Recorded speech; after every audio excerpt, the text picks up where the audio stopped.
This is the story of a man named Stanley. Stanley worked for a company in a big building where he was employee number 427. Employee number 427's job was simple. He sat at his desk in room 427 and he pushed buttons on a keyboard. Orders came to him through a monitor on his desk, telling him what buttons to push, how long to push them, and in what order. This is what employee 427 did every day of every month of every year. And although others might have considered it soul-rending, Stanley relished every moment that the orders came in, as though he had been made exactly for this job. And Stanley was happy. And then one day, something very peculiar happened. Something that would forever change Stanley. Something he would never quite forget. He had been at his desk for nearly an hour when he realized that not one single order had arrived on the monitor for him to follow. No one had showed up to give him instructions, call a meeting, or even say hi. Never in all his years at the company had this happened, this complete isolation. Something was very clearly wrong. Shocked, frozen solid, Stanley found himself unable to move for the longest time. But as he came to his wits and regained his senses, he got up from his desk and stepped out of his office.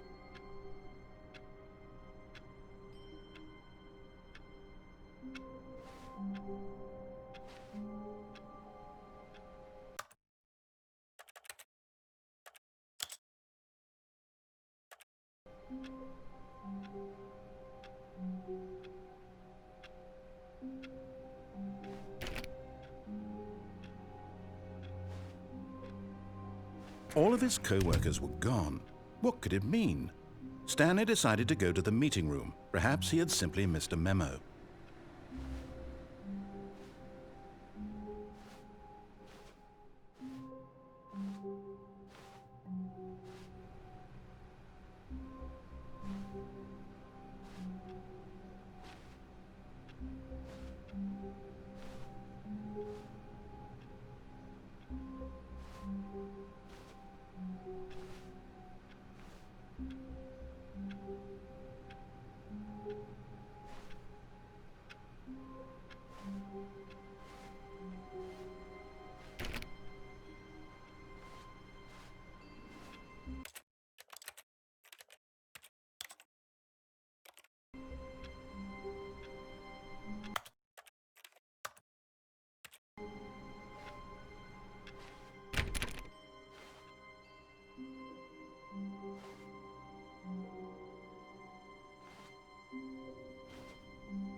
When Stanley came to a set of 2 open doors, he entered the door on his left.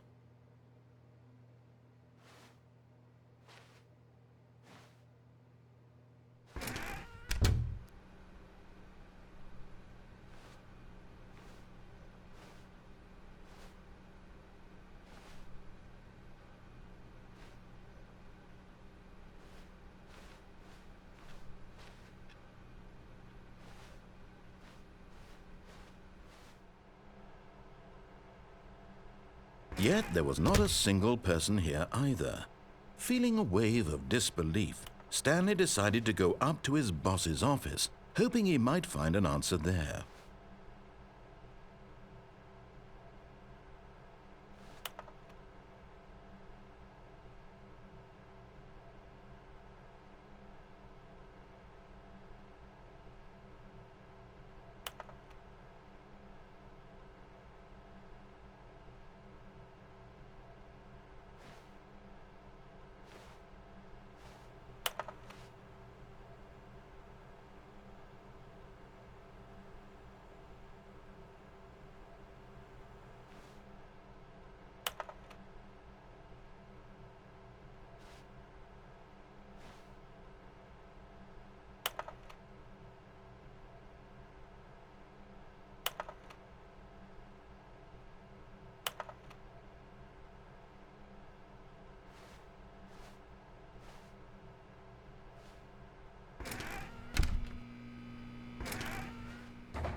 Stanley stepped into the broom closet, but there was nothing here, so he turned around and got back on track.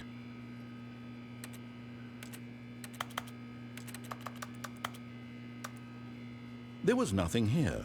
No choice to make, no path to follow, just an empty broom closet. No reason to still be here.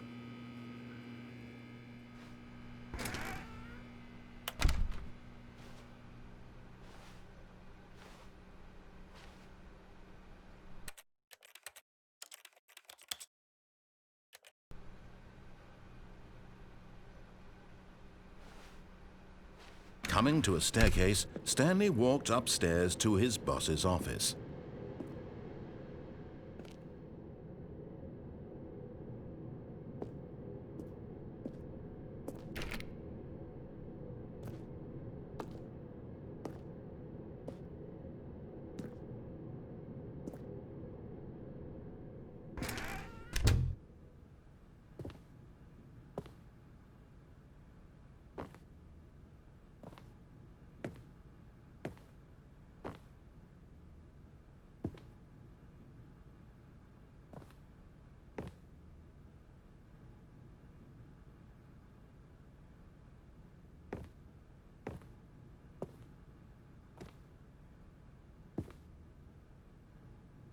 Stepping into his manager's office, Stanley was once again stunned to discover not an indication of any human life. Shocked, unraveled, Stanley wondered in disbelief who orchestrated this. What dark secret was being held from him? What he could not have known was that the keypad behind the boss's desk guarded the terrible truth that his boss had been keeping from him. And so the boss had assigned it an extra secret PIN number, 2845. But of course, Stanley couldn't possibly have known this.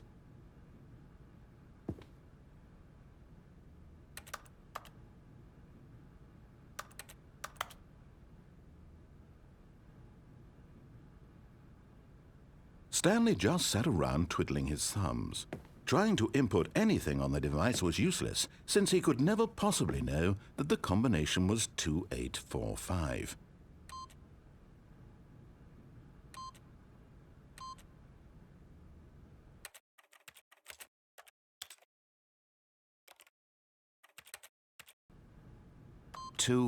Yet incredibly, by simply pushing random buttons on the keypad, Stanley happened to input the correct code by sheer luck.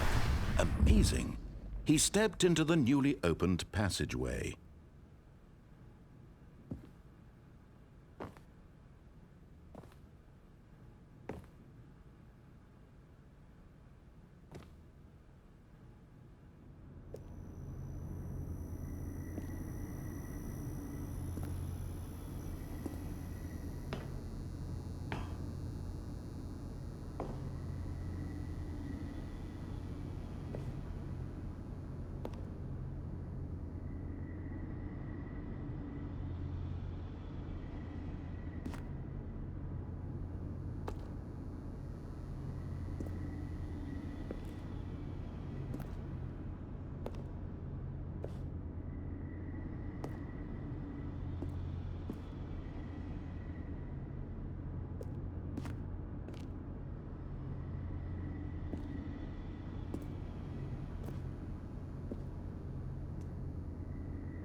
Descending deeper into the building, Stanley realized he felt a bit peculiar.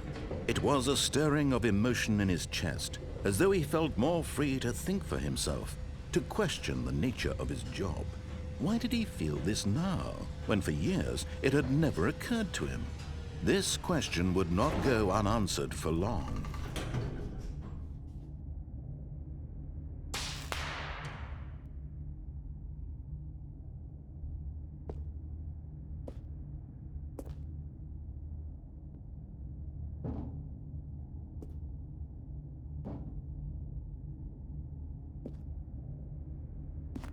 Stanley walked straight ahead through the large door that read Mind Control Facility.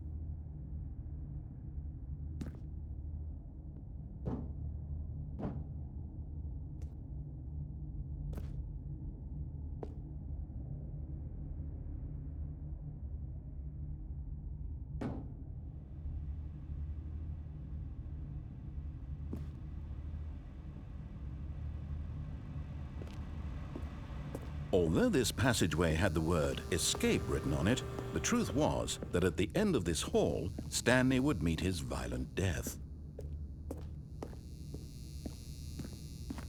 The door behind him was not shut. Stanley still had every opportunity to turn around and get back on track.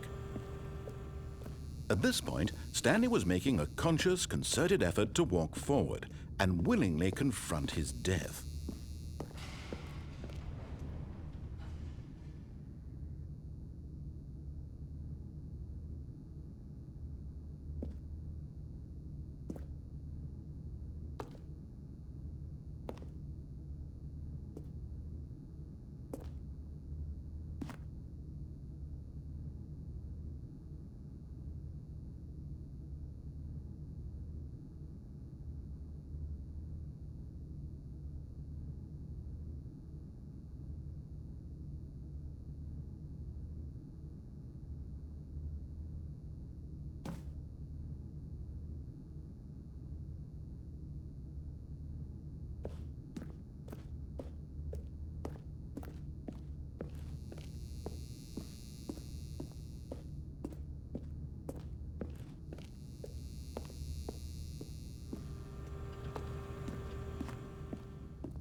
But of course, Stanley thought better of it and realized he simply had too much to live for.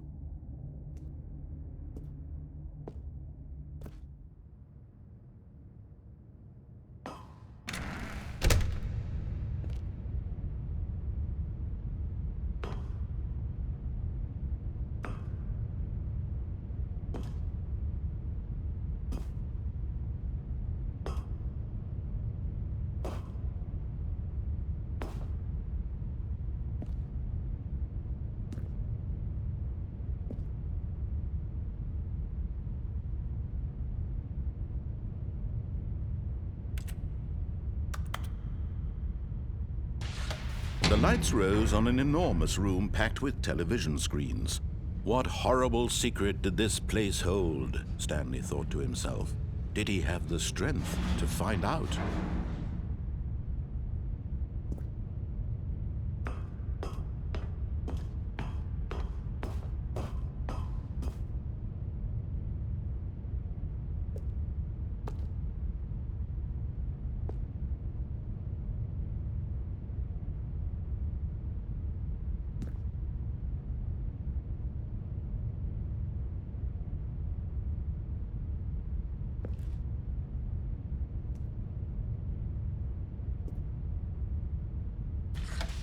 Now the monitors jumped to life, their true nature revealed. Each bore the number of an employee in the building, Stanley's co-workers. The lives of so many individuals reduced to images on a screen, and Stanley, one of them, eternally monitored in this place where freedom meant nothing.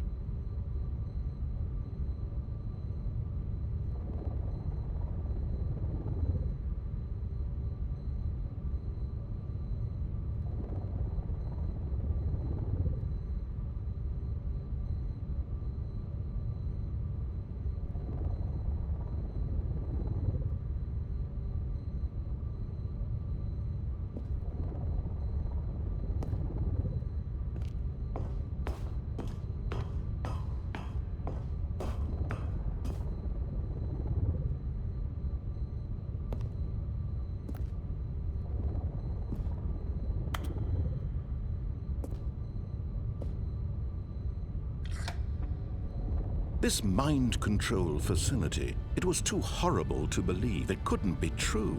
Had Stanley really been under someone's control all this time? Was this the only reason he was happy with his boring job? That his emotions had been manipulated to accept it blindly?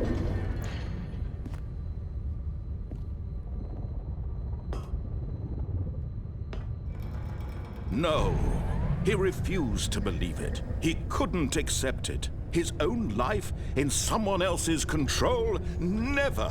It was unthinkable, wasn't it? Was it even possible? Had he truly spent his entire life utterly blind to the world?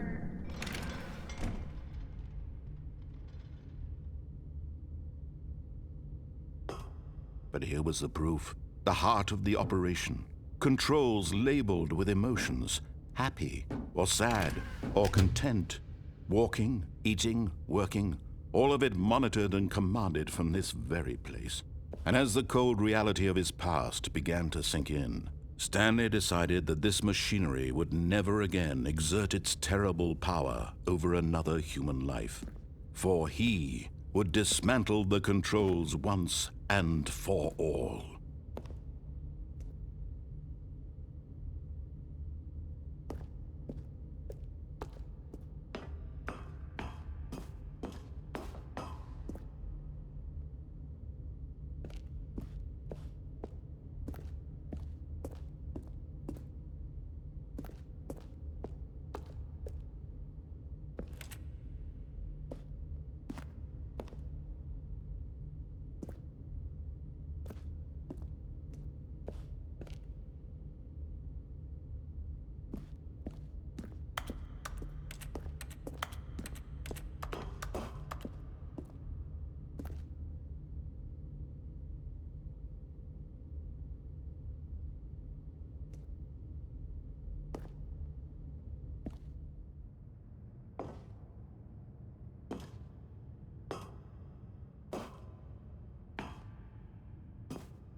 And when at last he found the source of the room's power, he knew it was his duty, his obligation, to put an end to this horrible place and to everything it stood for.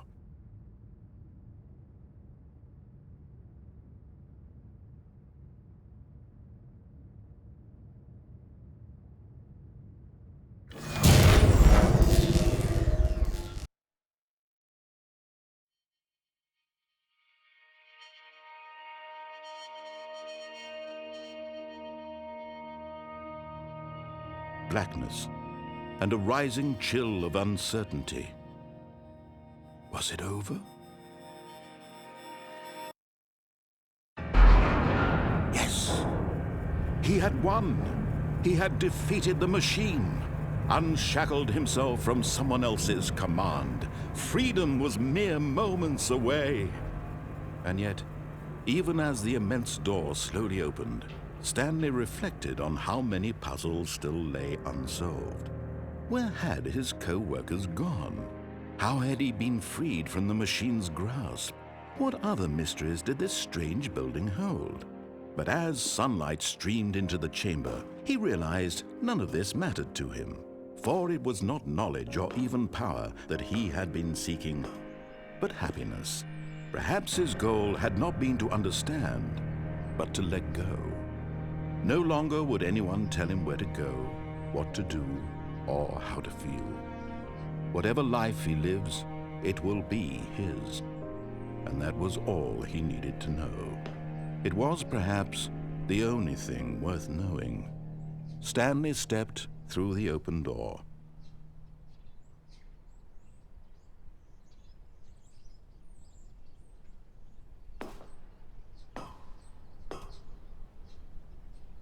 Stanley felt the cool breeze upon his skin, the feeling of liberation, the immense possibility of the new path before him. This was exactly the way, right now, that things were meant to happen. And Stanley was happy.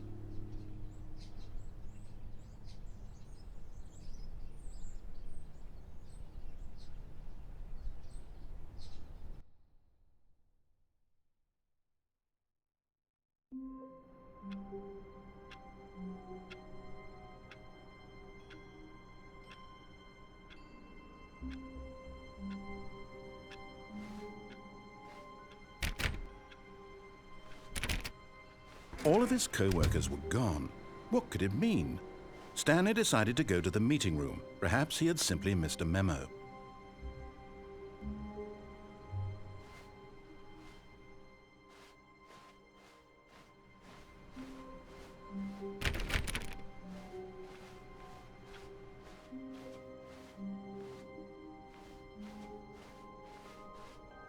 When Stanley came to a set of 2 open doors, he entered the door on his left. This was not the correct way to the meeting room, and Stanley knew it perfectly well. Perhaps he wanted to stop by the employee lounge first, just to admire it.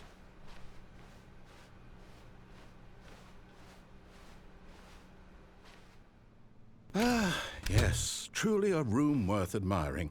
It had really been worth the detour after all, just to spend a few moments here in this immaculate, beautifully constructed room. Stanley simply stood here, drinking it all in.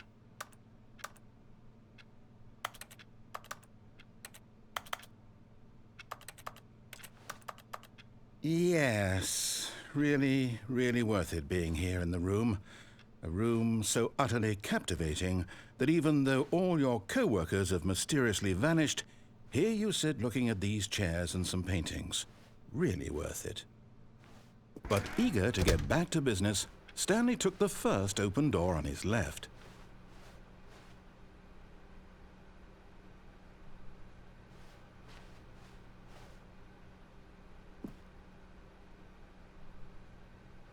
Stanley was so bad at following directions, it's incredible he wasn't fired years ago.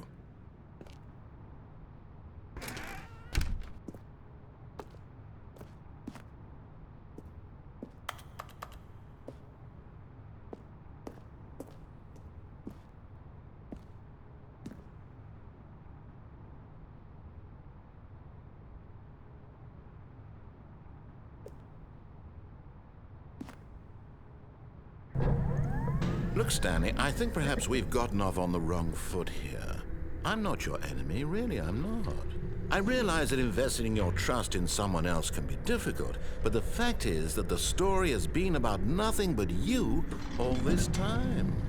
There's someone you've been neglecting, Stanley. Someone you've forgotten about.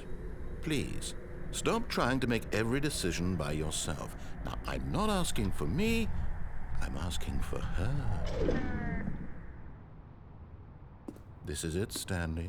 Your chance to redeem yourself, to put your work aside, to let her back into your life. She's been waiting.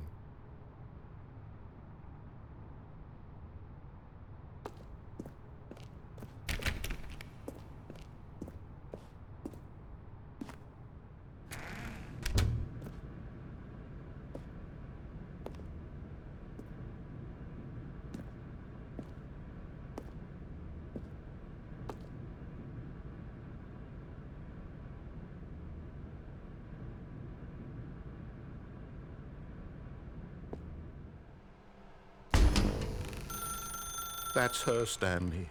You need to be the one to do this, to reach out to her. If you can truly place your faith in another, then pick up the phone.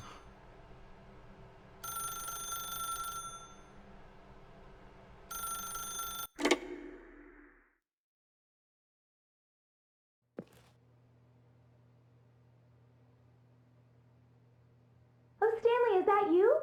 Hold on, sweetie. Sorry to keep you waiting. I'm just pulling the bread out of the oven. All right. Okay, there we go. All right, now, I want you to come in and tell me all about your day. Gotcha. Oh, come on. Did you actually think you had a loving wife who'd want to commit their life to you? I'm trying to make a point here, Stanley. I'm trying to get you to see something. Come inside. Let me show you what's really going on here.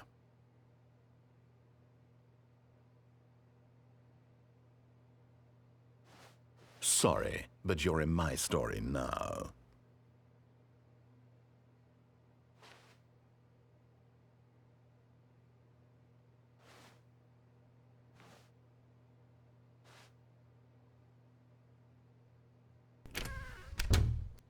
This is a very sad story about the death of a man named Stanley.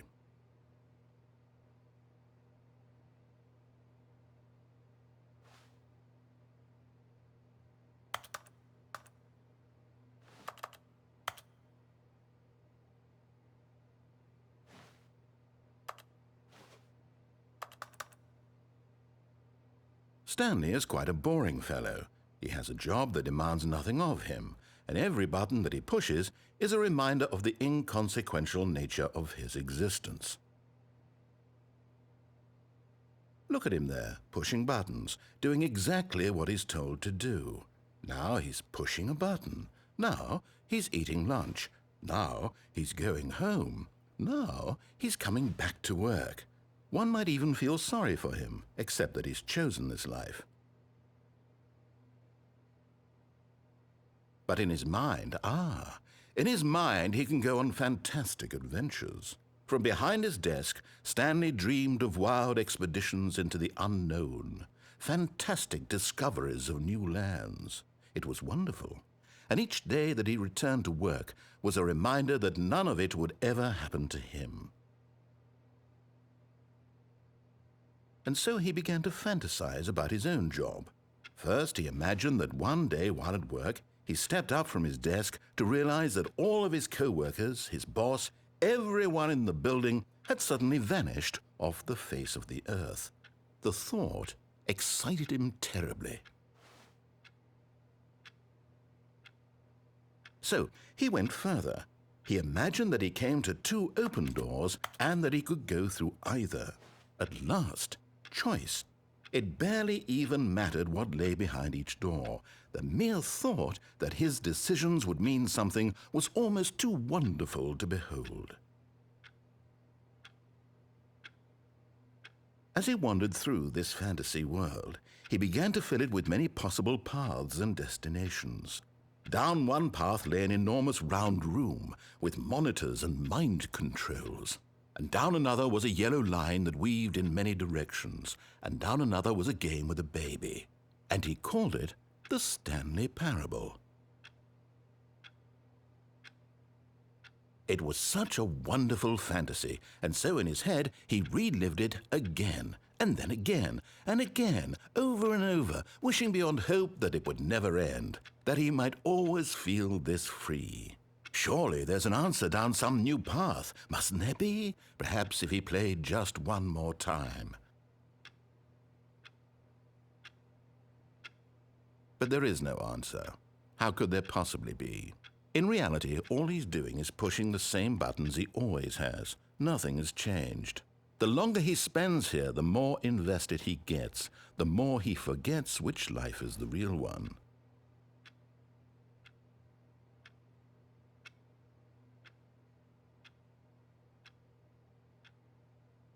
And I'm trying to tell him this, that in this world he can never be anything but an observer, that as long as he remains here, he's slowly killing himself. But he won't listen to me. He won't stop. Here, watch this. Stanley, the next time the screen asks you to push a button, do not do it.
You see? Can he just not hear me? How can I tell him in a way that he'll understand that every second he remains here, he's electing to kill himself? How can I get him to see what I see? How can I make him look at himself?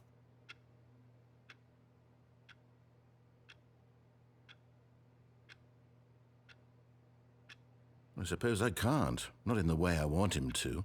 But I don't make the rules. I simply play to my intended purpose, the same as Stanley. We're not so different, I suppose. I'll try once more to convey all this to him. I'm compelled to. I must. Perhaps, well, maybe this time he'll see. Maybe this time. And I tried again, and Stanley pushed a button. And I tried again, and Stanley pushed a button. And I tried.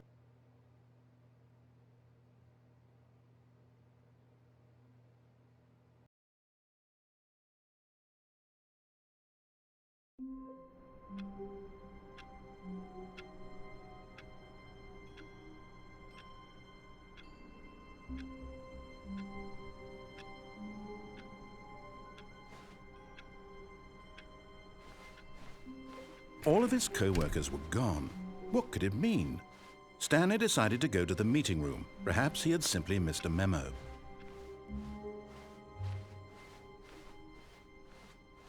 When Stanley came to a set of 2 open doors, he entered the door on his left.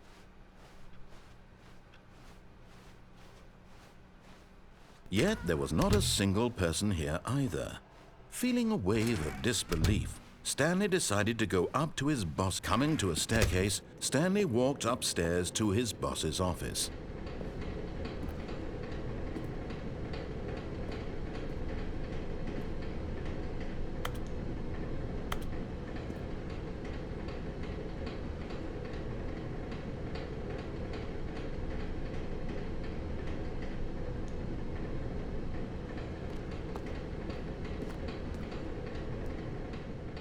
But Stanley just couldn't do it. He considered the possibility of facing his boss. Admitting he had left his post during work hours, he might be fired for that. And in such a competitive economy, why had he taken that risk? All because he believed everyone had vanished? His boss would think he was crazy. And then something occurred to Stanley. Maybe, he thought to himself, maybe I am crazy. All of my co-workers blinking mysteriously out of existence in a single moment for no reason at all? None of it made any logical sense. And as Stanley pondered this, he began to make other strange observations. For example, why couldn't he see his feet when he looked down? Why did doors close automatically behind him wherever he went? And for that matter, these rooms were starting to look pretty familiar. Were they simply repeating? No, Stanley said to himself, this is all too strange. This can't be real. And at last, he came to the conclusion that had been on the tip of his tongue. He just hadn't found the words for it. I'm dreaming, he yelled. This is all a dream. Oh, what a relief Stanley felt to have finally found an answer, an explanation. His co-workers weren't actually gone. He wasn't going to lose his job. He wasn't crazy after all. And he thought to himself, I suppose I'll wake up soon. I'll have to go back to my boring real-life job pushing buttons. I may as well enjoy this while I'm still lucid. So, he imagined himself flying and began to gently float above the ground. Then he imagined himself soaring through space on a magical starfield, and it too appeared. It was so much fun, and Stanley marveled that he had still not woken up. How was he remaining so lucid? And then perhaps the strangest question of them all entered Stanley's head. One he was amazed he hadn't asked himself sooner. Why is there a voice in my head dictating everything that I'm doing and thinking? Now the voice was describing itself being considered by Stanley, who found it particularly strange. I'm dreaming about a voice describing me, thinking about how it's describing my thoughts, he thought. And while he thought it all very odd and wondered if this voice spoke to all people in their dreams, the truth was that, of course, this was not a dream. How could it be? Was Stanley simply deceiving himself, believing that if he's asleep, he doesn't have to take responsibility for himself? Stanley is as awake right now as he's ever been in his life. Now, hearing the voice speak these words was quite a shock to Stanley. After all, he knew for certain, beyond a doubt, that this was in fact a dream. Did the voice not see him float and make the magical stars just a moment ago? How else would the voice explain all that? This voice was a part of himself too. Surely, if he could just... He would prove it. He would prove that he was in control, that this was a dream. So he closed his eyes gently, and he invited himself to wake up. He felt the cool weight of the blanket on his skin, the press of the mattress on his back, the fresh air of a world outside this one. Let me wake up, he thought to himself. I'm through with this dream. I wish it to be over. Let me go back to my job. Let me continue pushing the buttons. Please, it's all I want. I want my apartment and my wife and my job. All I want is my life exactly the way it's always been. My life is normal. I am normal. Everything will be fine. I am okay.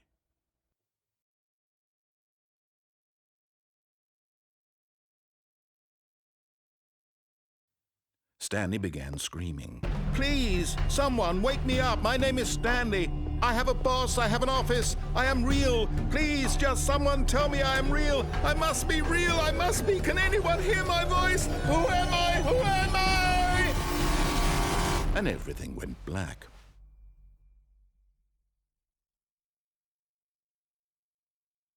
This is the story of a woman named Mariella. Mariella woke up on a day like any other. She arose, got dressed, gathered her belongings, and walked to her place of work. But on this particular day, her walk was interrupted by the body of a man who had stumbled through town talking and screaming to himself, and then collapsed dead on the sidewalk. And although she would soon turn to go call for an ambulance, for just a few brief moments she considered the strange man. He was obviously crazy.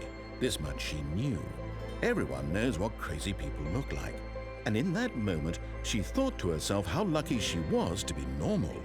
I am sane. I am in control of my mind. I know what is real and what isn't. It was comforting to think this, and in a certain way, seeing this man made her feel better. But then she remembered the meeting she had scheduled for that day, the very important people whose impressions of her would affect her career, and by extension, the rest of her life. She had no time for this, so it was only a moment that she stood there, staring down at the body. And then she turned and ran.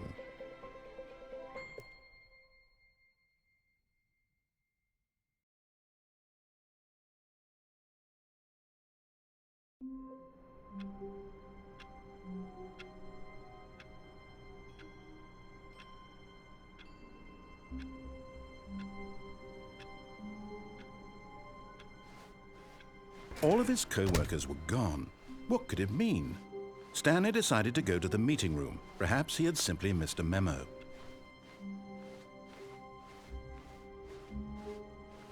When Stanley came to a set of 2 open doors, he entered the door on his left.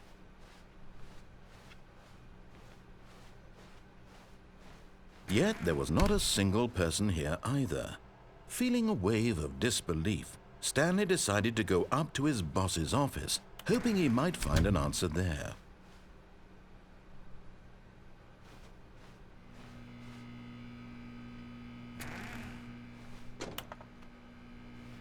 Oh no, no, not again. I won't be part of this. I'm not going to encourage you. I'm not going to say anything at all.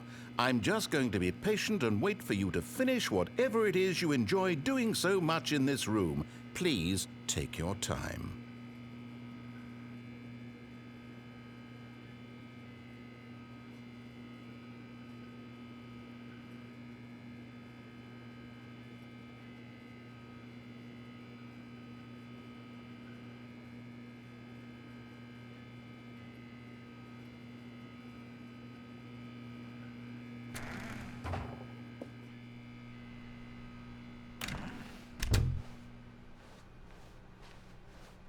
Coming to a staircase, Stanley walked upstairs to his boss's office.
Stepping into his manager's office, Stanley was once again stunned to discover not an indication of any human life.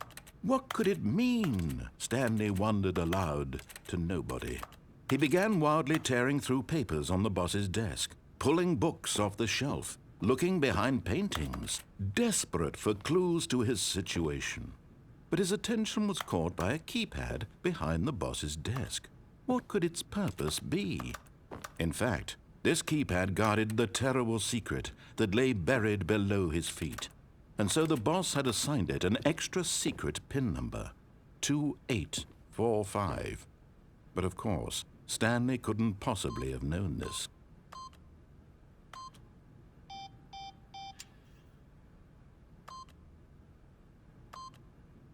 Stanley just sat around twiddling his thumbs. Trying to input anything on the device was useless, since he could never possibly know that the combination was 2845.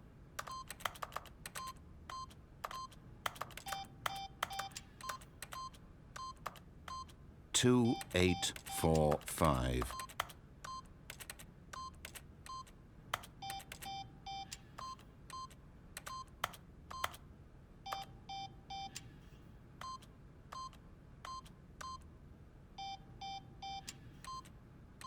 Forgot, but it turns out that the panel's emergency override kicked in, and the door just opened all by itself. And Stanley got the hell along with the story. Well, whoop-de-doo.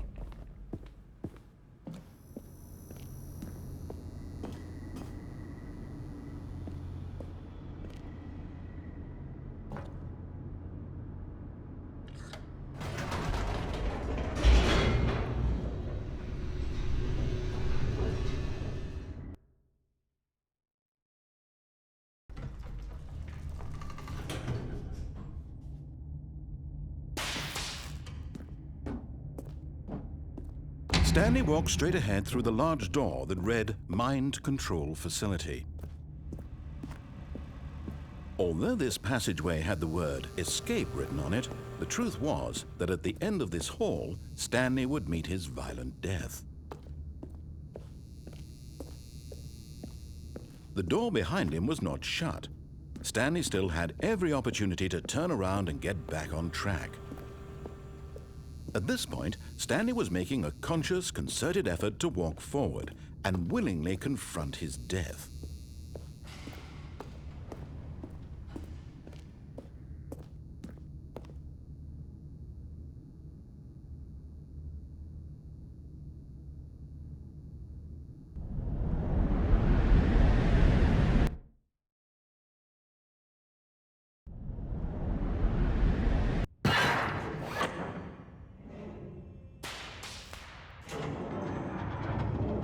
As the machine whirred into motion and Stanley was inched closer and closer to his demise, he reflected that his life had been of no consequence whatsoever. Stanley can't see the bigger picture. He doesn't know the real story, trapped forever in his narrow vision of what this world is. Perhaps his death was of no great loss, like plucking the eyeballs from a blind man. And so he resigned and willingly accepted this violent end to his brief and shallow life. Farewell, Stanley.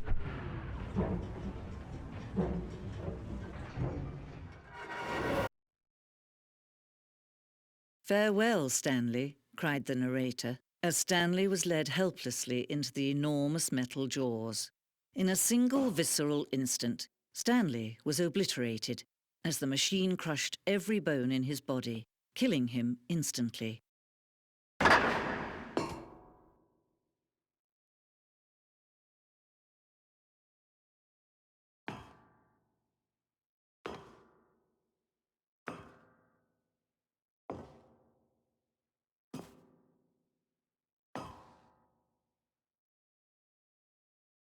And yet it would be just a few minutes before Stanley would restart the game, back in his office, as alive as ever. What exactly did the narrator think he was going to accomplish?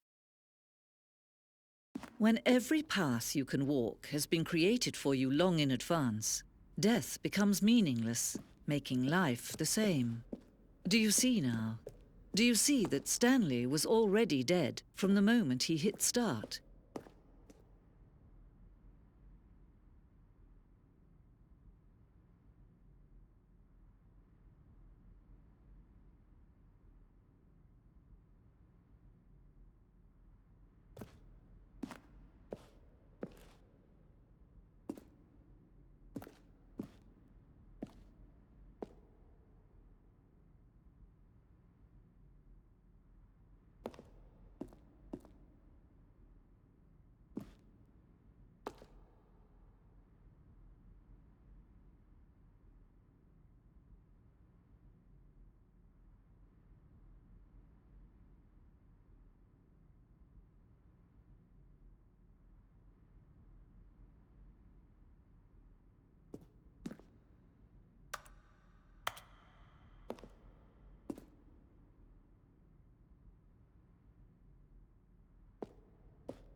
Let's see.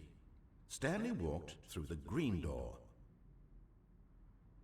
Now then, this elevator for sure will get him right back on track to where he was supposed to be in the story. Then he pushed the number 4. Nothing there.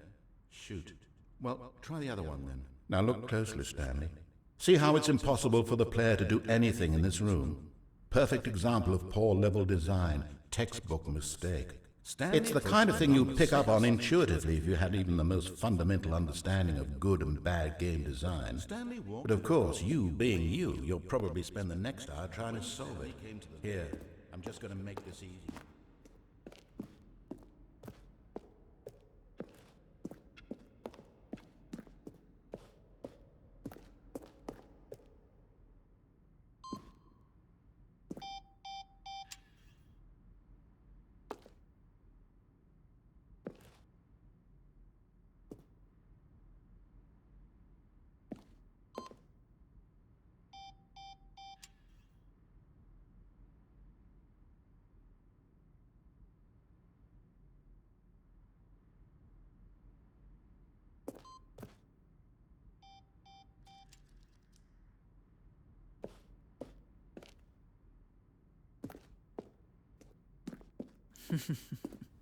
Oh, look at these two. How they wish to destroy one another. How they wish to control one another. How they both wish to be free.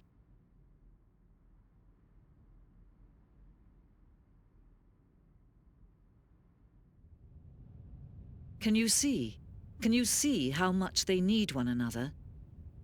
No, perhaps not. Sometimes these things cannot be seen. But listen to me. You can still save those two. You can stop the program before they both fail. Turn off your PlayStation. There's no other way to beat this game. As long as you move forward, you'll be walking someone else's path. Stop now and it'll be your only true choice.